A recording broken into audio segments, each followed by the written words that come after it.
और अब बात मेरठ की, क्योंकि मेरठ में कभी जिस मकान का नाम सुनते ही लोगों के रोंगटे खड़े हो जाया करते थे, जिसके पास से गुजरने में भी लोग रास्ता बदल लिया करते थे, आज वही मकान आस्था, श्रद्धा और भक्ति का बड़ा केंद्र बन चुका है। आखिर क्या है इस हॉरर मकान की पूरी सच्चाई? देखिए यूपी के मेरठ से हमारे संवाददाता सलमान हैदर की ये स्पेशल रिपोर्ट। इस वक्त हम मौजूद हैं उत्तर प्रदेश के मेरठ में। मेरठ के शास्त्री नगर में आपको दिखाना चाहूँगा कि मैं ये मंदिर के बाहर खड़ा हूँ। ये वो मंदिर है जो हॉन्टेड हाउस के नाम से मशहूर था। बताया जाता है कि यहाँ पर आत्माओं की आवाज़ आया करती थी, यहाँ पर छन छन करके पायलें गर्जा करती थी और यहाँ पर लोग आने से भी डरते थे।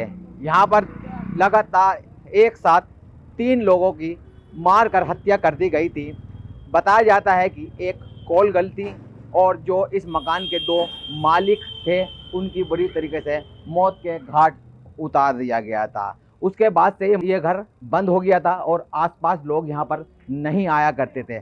इस वक्त हम मंदिर के मौजूद हैं। अंदर आप देख सकते हैं कि यहाँ पर जो ये पूजा की सामग्री बनाई जा रही है, यहाँ पर अब हज़ारों की तादाद में भक्त आते हैं और अपनी भक्ति करते हैं। हमारे साथ बातचीत करने के लिए यहाँ पर जो श्रद्धालु हैं उनसे हम बात करेंगे, ये यहाँ पर कब से आते हैं और जिस तरीके से बताया जाता था कि यहाँ पर लोग आने से डरते थे, इन लोगों को डर लगता है नहीं। हम आप कब से आती हैं यहाँ पर?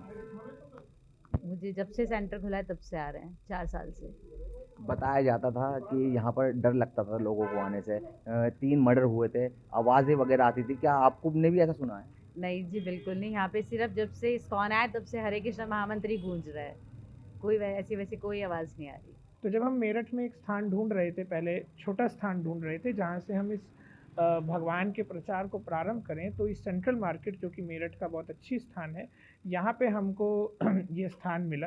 तो जिस मकान मालिक जी से हमने ये लिया वह बड़े ही पुण्यवान, वे स्वयं बांके बिहारी भगवान कृष्ण के एक बड़े अच्छे भक्त थे। उनकी ये इच्छा थी कि उनके स्थान पर प्रभु का नाम हो। तो हमको तो एक भक्त से ही ये प्रॉपर्टी मिली और उनकी ये प्रॉपर्टी लेने से पहले हमने ऐसा सुना था, वो भी हमने तो आने के बाद सुना कि यहाँ पे एक स्त्री का किसी प्रकार से एक मर्डर हुआ।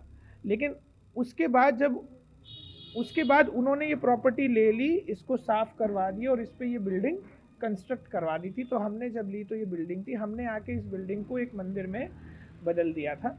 और मैं आपको बताना चाहता हूँ कि जब हम यहाँ नए नए आए थे तब हमको थोड़ा बहुत ये पता चला था, लेकिन जब हम यहाँ पर आए, क्योंकि हम लोग तो साधु संत हैं, हम लोग को शिक्षा ही ये मिली है कि इस दुनिया में कितनी ही खराब लोग हों, गंदगी हो, सब कुछ हो, नकारात्मक चीज़ें हो, हमें अपने यज्ञों से, पूजा पाठ से, मंत्रों के जाप से, प्रभु की सेवा से, प्रभु के नाम जाप से, गीता भागवत के पाठ से उन स्थानों को और लोगों के मन को शुद्ध करना होता है।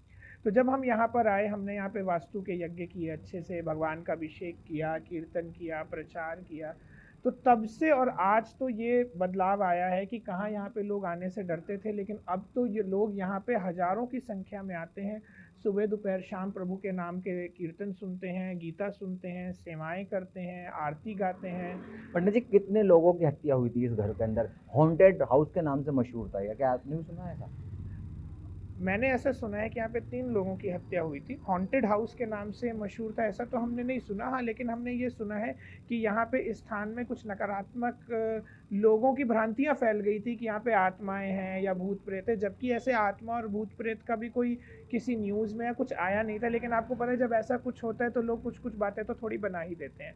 और बाहर यहाँ पे कुछ गंदगी भी होने लग गई थी, क्योंकि इस स्थान पे कोई आता नहीं था तो लोग कूड़ा कटकट फैलने लग जाते थे, तो आपको पता हो ही जाता है। लेकिन जब से हम आए तो मंदिर बना, मंदिर में तो सबसे बड़ी स्वच्छता ही है, तो तब से यहाँ एरिया भी स्वच्छ हो गया। सामने का पार्क था उसको भी हमने तुलसी गार्डन बना दिया। पहले वहाँ पे सुअर आते थे, लोग कुछ भी फैला देते थे, लेकिन आज वहाँ पे तुलसी गार्डन है, फलों और फूलों के वृक्ष हमने लगाए। ये रोड आज इतनी सुंदर हो गई है कि हम लोग यहाँ पे सुबह दोपहर शाम को कीर्तन करते हैं। शाम को हम यहाँ पे 1000 से 2000 लोगों के लिए छोले चावल, राजमा चावल, कड़ी चावल, पूड़ी आलू, हलवा, खीर सब भगवान कृष्ण को भोग लगा के रोज़ शाम को बंटता है। भीड़ लग जाती है, हर वर्ग के लोग आके भगवान के दर्शन करके, हाथ पैर धो के, कीर्तन करके भगवान का प्रसाद लेते हैं। तो अब लोगों को बहुत अच्छा लगने लगा है। अब तो कोई ऐसा मसला नहीं है यहाँ पर? बिल्कुल भी नहीं है, मैं तो यहीं पर रहता हूँ, पुजारी हूँ, ऊपर ही मेरा कमरा है, तो यहाँ पे ऐसा किसी भी चीज़ का अनुभव नहीं है, बल्कि उल्टा अनुभव है। अगर कोई नकारात्मक रूप से आता है तो वो यहाँ पे आके पॉजिटिव होके सकारात्मक होके चले जाता है, भगवान की भक्ति करके चले जाता है। धन्यवाद इंडियन न्यूज़ इंडिया से बात करने के लिए। ये हमारे साथ थे मंदिर के मुख्य पुजारी।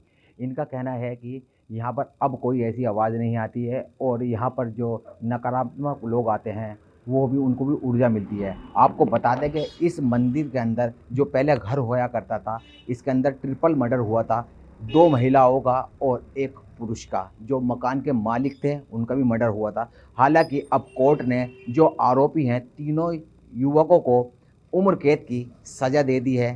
अब वह सलाखों के पीछे अपनी सज़ा काट रहे हैं। न्यूज़ इंडिया के लिए मेरठ से सलमान हैदर। चलिए आगे बढ़ लेते हैं। उत्तराखंड